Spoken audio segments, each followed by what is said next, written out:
Have you ever noticed that the people we love the most are often the ones we get the most upset with? It's natural in love. We only show our full range of emotions to the ones who truly matter to us. We laugh with them, we get angry with them, and yet we always find our way back because our heart knows this person is important. When we connect with someone, we don't just embrace their strengths, we also accept their quirks, their silences, and their flaws. No one is perfect. We all have good sides and awkward sides, and love means embracing both. Now when it comes to avoidance, we know how they are. They live in their own space, hide their feelings, and shy away from deep closeness. But if you want them to never leave you, or even come back if they've already walked away, there are some specific things you need to do. It's not easy, but if you apply these 5 subtle yet powerful actions, you'll be surprised at how an avoidant can break their own rules and start gravitating toward you. And remember, this isn't a game, this is love, but love that's given with understanding and wisdom. Share your thoughts in the comments. Do you have these qualities? Stay calm when they lash out. When an avoidant lashes out, it's rarely about you, even though in the moment, it can feel very personal. Their words might be sharp, their tone colder than ice, and their body language distant. Your instinct might be to react, to defend yourself, to match their tone, to fire back. But that's exactly what feeds their belief that closeness always turns into conflict. Avoidants are wired to protect themselves from emotional vulnerability. When they feel exposed or cornered, their defense system activates instantly. Sometimes it shows as sarcasm, sometimes as criticism, sometimes as sudden silence. The more intense your reaction, the more you confirm the story in their head. I was right to keep my guard up. Marcus Aurelius, the Stoic philosopher, captured the key to breaking this pattern when he said, "You have power over your mind, not outside events. Realize this, and you will find strength." In that heated moment, you cannot control the avoidant's mood or their choice of words, but you can control how you respond.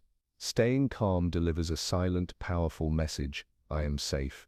I'm not here to hurt you or escalate this. Picture this, an avoidant is stressed, maybe about something completely unrelated to you. Yet they lash out, a cutting remark, a dismissive tone, maybe even walking away mid-conversation. Instead of chasing, arguing, or reacting emotionally, you take a breath. You hold steady. You either respond gently or say, "Let's talk later," when things feel calmer. Later, when the emotional storm has passed, that's when you gently acknowledge what happened. "I could tell you were under pressure. I didn't take it personally." This does 2 things. It shows you understood their reaction came from stress, not from a lack of care. It proves you won't punish them for being human. For an avoidant, this is disarming. They expect people to meet them with equal force. They expect every spark to turn into a fire. When that doesn't happen, it unsettles their narrative and begins to rewire their sense of safety with you. This isn't about letting things slide forever. Boundaries still matter. If an avoidance lashing out crosses into hurtful territory, you address it firmly, but you do it later, in a calmer space. Over time, your consistency creates something rare in their world: emotional safety. They start to realize you won't react unpredictably or punish vulnerability. And that's when the cracks in their walls begin to form, not because you tore them down, but because you didn't try to climb them in the heat of the moment. Calm isn't weakness. In the world of avoidance, calm is the most powerful thing you can be. Bring back a shared memory. Avoidants often get so caught up in the present moment, especially when they're feeling stressed or distant, that they forget the times they once laughed freely with you, the moments when you both felt safe and at ease together. In their mind, current emotional pressure can blur everything else. And that's exactly when an old shared memory can quietly shift something inside them. Remember, avoidants are people who live in their own space. When they're upset, withdrawn, or emotionally cold, they tend to retreat into a protective shell. If you walk into that shell with direct emotional demands, they'll usually retreat even further. But if you gently bring back a warm, positive moment from the past, their subconscious starts to drift back toward that feeling without feeling threatened. The philosopher Friedrich Nietzsche once said, "The advantage of a bad memory is that one enjoys several times the same good things for the first time." That's exactly the principle at work here. When you take an avoidant back to a shared positive memory, you're guiding them to emotionally safer ground, a place where they once felt better, freer, and more connected with you. For example, they might be giving you the cold shoulder today, barely engaging in conversation. But you can casually say something like, "Remember that night we got stuck in the rain and ended up having tea at that little cafe? You told me it was one of the best moments of your life." You're not starting an argument, you're not demanding emotional change. What you are doing is planting a quiet reminder in their subconscious that your connection hasn't always been about tension or misunderstanding. There have been moments of joy, lightness, and comfort too. This small act does two important things. It shifts their mental state from a negative emotional frame into a more positive one. It reminds them that there was once happiness and ease between you. For an avoidant, this subtle cue can be surprisingly powerful because it pokes a hole in their closeness equals danger narrative.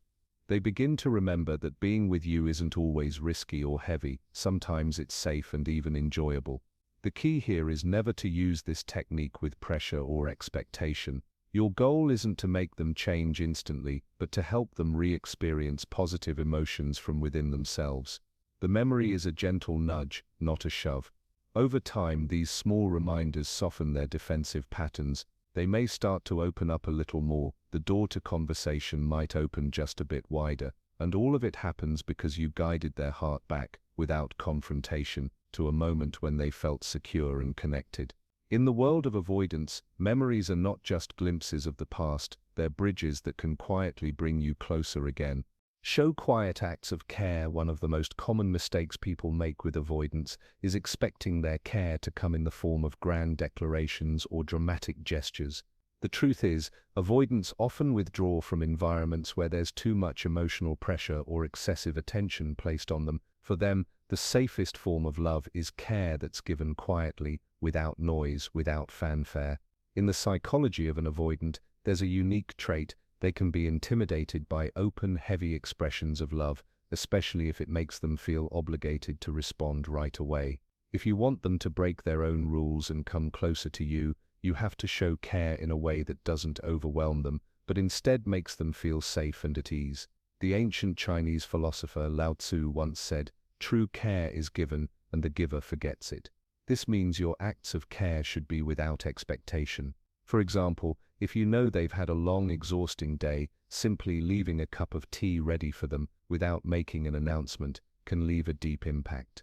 With avoidance, these gestures look different. It's not about expensive gifts or long emotional messages, it's about the small, subtle actions that quietly say, "I see you, I understand your needs, I care for you," without pressuring you. Some examples: when they're silent about something, don't bombard them with questions, just sit beside them. If they're unwell, give them the space to rest, but take care of everything in the background to make their comfort easier. Place something they like, their favorite snack, a book, a note, somewhere they'll find it, without claiming credit. These little actions send a message to their subconscious: they're safe around you, because you're not expecting something in return. This is where avoidants begin to break their own rules. They realize your care isn't a deal or a demand, but a natural part of how you show up for them. Over time, these quiet gestures create an emotional bridge they can walk across when they're ready. They start to understand that you won't overwhelm them with constant demands for closeness, yet you're still there, steady, consistent, present. And for an avoidant, that's the kind of environment where they can begin to open up, lower their walls, and let you into the deeper parts of their inner world. In the world of avoidance, it's not the grand declarations of love that matter most. It's the quiet, steady acts done from the heart, without the need to say them out loud. These are the gestures that live in their memory the longest, and over time these are the acts that make them feel safe enough to truly connect. Respect their need for space, but stay present. One of the most defining traits of an avoidant is their tendency to pull back after emotional closeness. This isn't necessarily a rejection, it's their defense mechanism. When they feel that a relationship or emotional intimacy is becoming too overwhelming, they retreat into their space. Many people misinterpret this withdrawal as a personal rejection and respond in one of two extreme ways. Either they chase after the avoidant relentlessly, or they completely disappear. Both reactions usually push the avoidant even further away.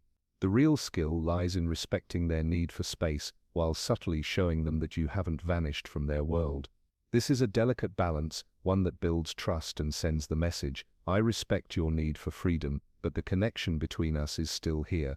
The poet Khalil Gibran once wrote, "Let there be spaces in your togetherness, and let the winds of the heavens dance between you."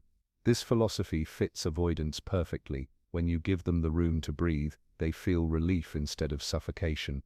And when you gently signal your continued presence, a short "I'm here if you need" message, or a light social media interaction, it reminds them that you're not gone, just giving them the space they need. Your presence here should never feel like pressure. The goal is for them to feel safe with you, to know that when they're ready to reconnect, you'll be there. It doesn't mean putting your own life on hold while they take space. In fact, this is the time to focus on your own interests, relationships, and peace of mind.